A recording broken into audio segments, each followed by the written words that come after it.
Thank you again for the invitation to join you on this session to provide an update on COVID-19 epidemiology and vaccination.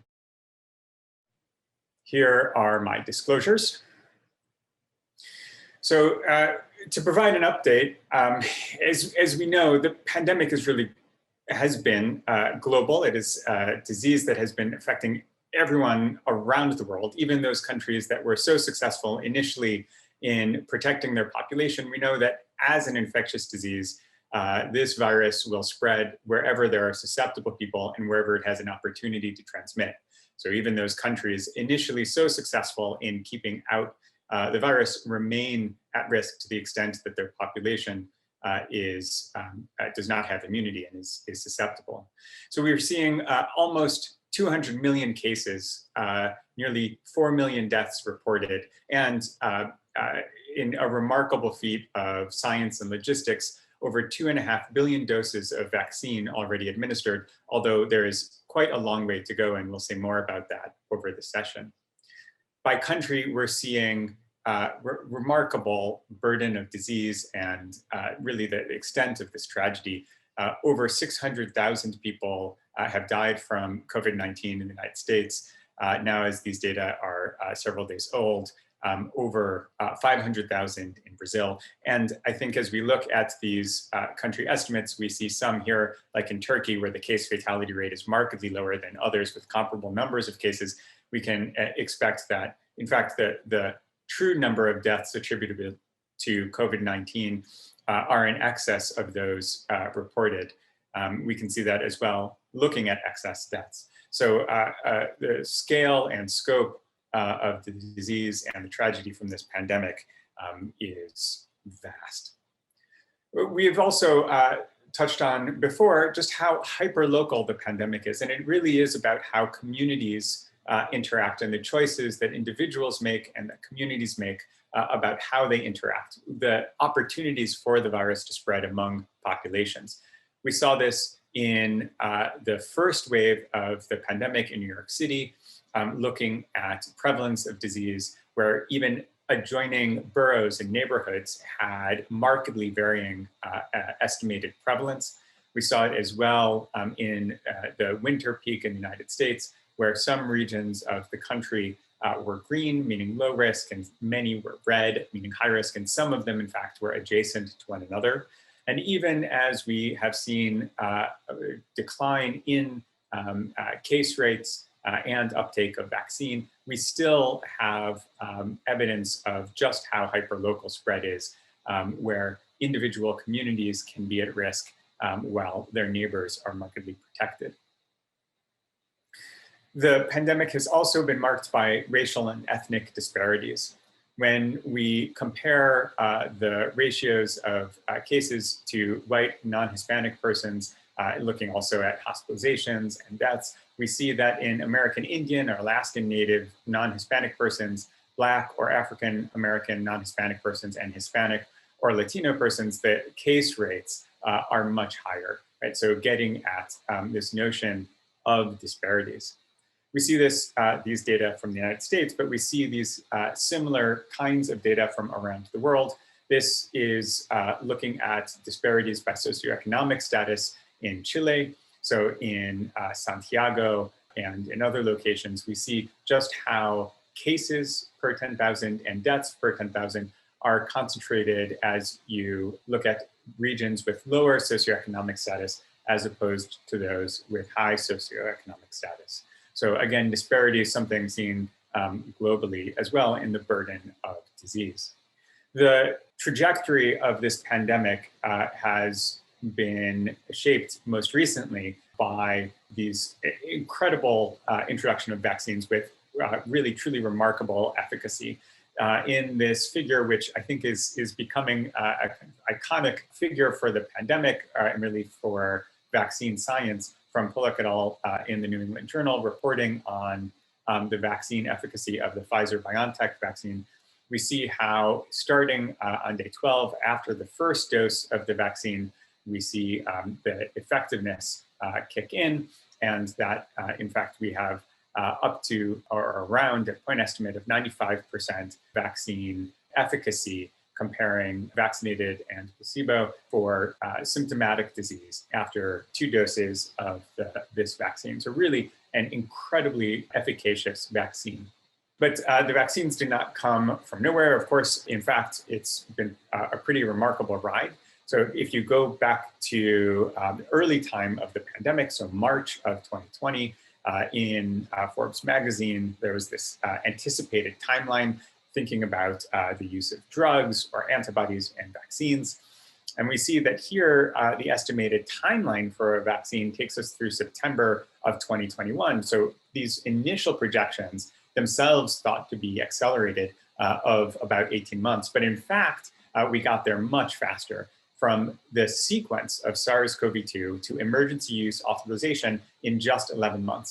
In many ways, this was in fact sped by the rampaging epidemics in much of the world.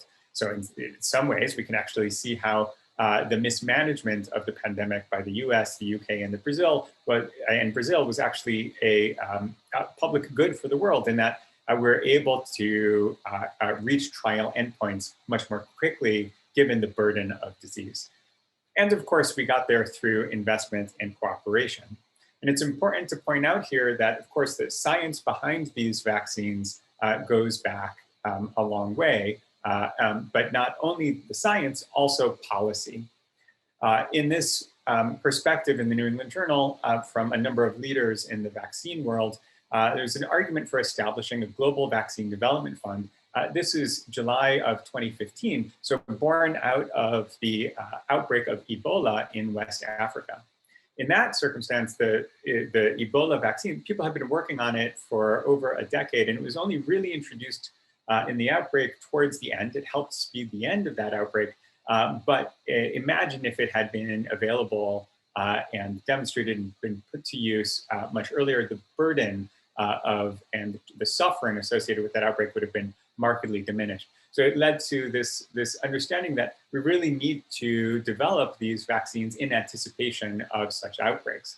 And I think that kind of policy framework with CEPI and others really helped to the results that we have seen here with this accelerated timeline of 11 months. And it also grew out of pre-pandemic investments in vaccines. So for one, vaccines for the MERS, or Middle Eastern Respiratory Syndrome, another coronavirus, as well as investments in the mRNA and adenovirus platforms for vaccines. These then got repurposed and put to use for the development of the vaccines that we are seeing deployed now. The vaccines, as mentioned, have really been tremendous and tremendously important in shaping the pandemic and helping to avert the disease and death that it has caused. So Israel has been one of the areas of the world where we've seen rapid and fairly extensive deployment of the vaccine, and the development of much of the science that has helped us understand the impact of these vaccines. In this preprint led scientists at Pfizer and the Israeli Ministry of Health, we look at directly averted cases, hospitalizations, and deaths in Israel. So Israel began vaccinating in the winter, and that vaccination campaign was carrying through the spring.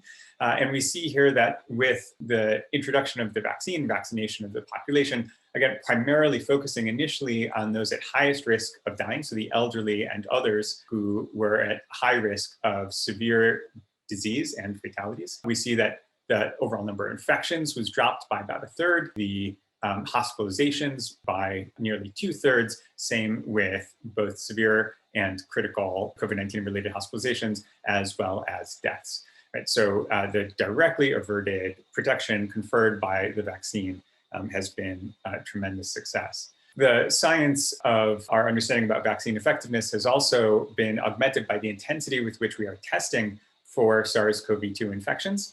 So we've been able to see through this work by Yellen et al. From Roy Kishoni's group, and in collaboration with some of the healthcare providers in Israel, how the vaccine effectiveness actually takes place over time. So not just getting the end point estimate, but really seeing how it kicks in around, again, day 12, as mentioned before, after the first dose, And then we can see this impressive jump after the second dose of vaccine on day 21, yielding finally the vaccine effectiveness of around 95% or higher several weeks after that second dose. Now, vaccines are really transformative tools, but really it is for populations that have them and have access to them. On the left, we have a photo of a vaccination site in Philadelphia in April of 2021, where we see that this was open to all Philadelphia residents over the age of 18. More recently, it's now for individuals over the age of 12, since the FDA approved the Pfizer vaccine for individuals starting at age 12.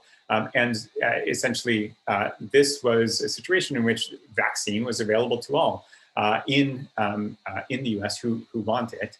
And this is in contrast to what we see in much of the rest of the world. Here, the WHO head, Tedros, appropriately slams the scandalous inequity of COVID vaccine availability, where 10 countries account for 75% of the doses administered, underscoring the importance of providing vaccine to the rest of the world, where we're seeing COVID-19 continuing to rampage. And we can see this here. So looking at the COVID-19 test percent positive, we see that US, Canada, and the UK have really been coming down markedly under 5%. In contrast, we see that in places in Africa, they're suffering now from a huge surge of COVID-19, with Namibia, Uganda, South Africa, Zambia, and Zimbabwe seeing a marked spike in COVID-19 test positives and cases, and really starting to overwhelm the healthcare systems in many of these countries. The importance of providing these populations with vaccines and other protective tools cannot be overstated. So one of the questions we were interested in back last fall, as we were thinking about vaccines starting to come onto the market and to be available, was what do we need the vaccines to do, and how do we think about how best to use them? So of course, the first goal is that direct effect of minimizing mortality from COVID-19. And here there are two intuitions when the amount of vaccine that's available is limited. You could focus on vaccinating those who are at highest risk of dying from the disease, with the idea that that would reduce the mortality. Alternatively, you could imagine focusing on vaccinating those who are central to community transmission, and thereby reduce the overall amount of disease circulating, diminishing the risk to those who are of infection, to those who are at highest risk of dying, and thereby bring down mortality. So in these two intuitions, when we see them competing, this is really where we can see a role for mathematical modeling to help us understand under what contexts one might be a better option than another. This led to a paper we published now several months ago, model-informed COVID-19 vaccine prioritization strategies by age and serostatus. Here we looked at when we can roll out a vaccine at different speeds, so 0.1% per day or 0.2% per day, the total vaccine supply as a function of the overall population, the R0 or basic reproductive number, as well as the demographics of different countries. So the age distribution, as well as the ways in which these different age groups interact with one another. In most circumstances, it makes sense to vaccinate those individuals who are over the age of 60 as a proxy here for those who are at highest risk of dying, in order to have your optimal strategy for minimizing mortality. But in some circumstances, in fact, it makes sense to vaccinate working age adults, and in some cases, all adults. So circumstances may change, but for the most part, the strategy that seems to be favored is vaccinating those who are at highest risk for dying when you have a limited supply of vaccine. Now, a second point to these vaccines, of course, is to halt epidemic spread. And here we return to this notion that has been on topics in the media and in discussion more broadly about the herd immunity threshold. So here we start with the concept of R0. This is the basic reproductive number. To give some intuition for this, basic reproductive number is essentially when you have an infectious individual and you put them into a room full of susceptible individuals, how many people on average are infected by that infectious individual. So if that number is greater than 1, we'll see epidemic spread. If that number is 1, then one infectious person infects just one other, then we are at basically replacement. And if that number is less than 1, then we'll see basically that the chains of transmission will be small and we will not have continued epidemic spread.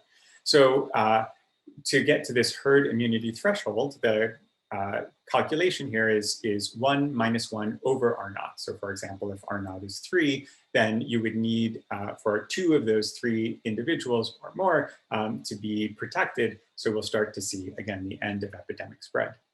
How are we going to reach this threshold? Well, it's going to be some combination of immunity from natural infection and from vaccination. What is the relevant term for vaccination when vaccine efficacy against infection is not 100%, like we know is the case for the vaccines for SARS-CoV-2?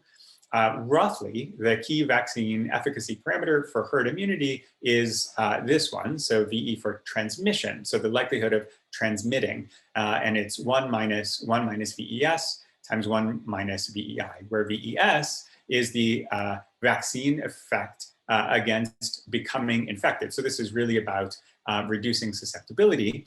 And then there's VEI, which is the effect against infecting others if you are infected, right? So this is infectiousness. So how well do vaccines not only protect you from getting infected at all, but if you are infected, how well do these vaccines reduce the likelihood that you're going to transmit?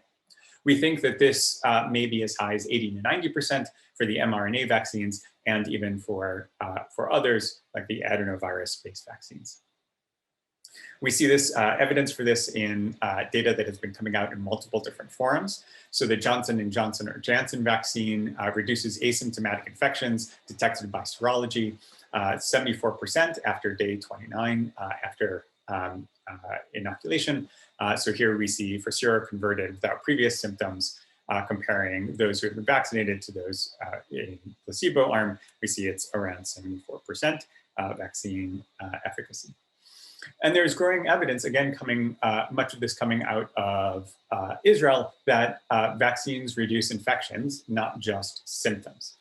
So looking at healthcare workers who were being regularly tested, even if they are asymptomatic, just as part of routine practice, getting weekly or so testing, we can see that the vaccine effectiveness for those who where the prevalence of infections detected due to exposure for asymptomatic presentation was around 65%. And for those who never had any symptoms, the vaccine effectiveness was 72%. So it seems like these vaccines reduce infection, again, not just symptoms.